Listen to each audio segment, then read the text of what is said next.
সবাই হয়তো ভাঙনের করুণ সুর ধরেছিলেন, কেননা ধারণা ছিল হার্দিক পান্ডিয়া হবে ভারত দলের পরবর্তী টি-20 অধিনায়ক। কিন্তু নানা দিক বিবেচনায় সেই দায়িত্ব দেওয়া হয়নি তাকে। সবাই তখন ভারত দলের দশা পাকিস্তানের মতো হবে ভেবেছিল। কিন্তু হার্দিক পান্ডিয়ারা অধিনায়কত্ব কে পেল তার চাইতেও বরং দল কি পেল দিকটায় বেশি মনোযোগ দিয়ে থাকেন। 2024 টি-20 বিশ্বকাপে ঠিক আগ মুহূর্তে পাকিস্তান দলেও অধিনায়কত্ব নিয়ে নাটক মঞ্চায়িত হয়েছিল। তাতে করে আখেরে গোটা দলেরই হয়েছে ভরাডুবি।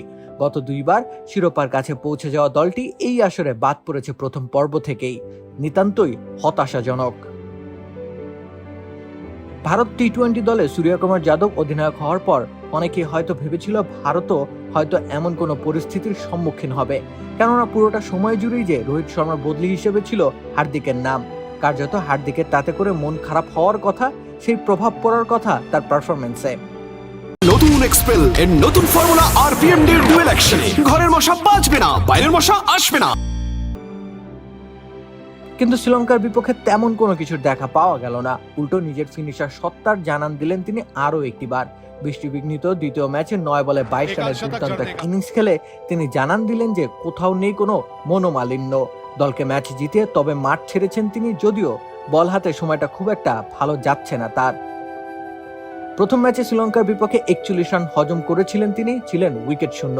সেই ম্যাচে ব্যাট হাতেও হয়েছিলেন ব্যর্থ। দ্বিতীয় ম্যাচে উইকেটে দেখা পেয়েছেন বটে, তাও আবার 2টি, কিন্তু এদিনও খরচের খাতায় রান উঠেছে বেশ। 2 ওভারে 23 রান হজম করেছেন তিনি। এটাই সম্ভবত ভাবনার জায়গা তার।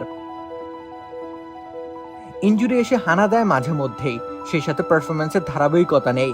এই দুই কারণেই মূলত হার্দিককে অধিনায়কের দায়িত্ব দেওয়া হয়নি। হার্দিকের এখন আর অধিনায়কত্ব নিয়ে ভাববার সময় নেই, বরং তার ধারাবাহিকতার দিকে আরো বেশি মনোনিবেশ করা উচিত।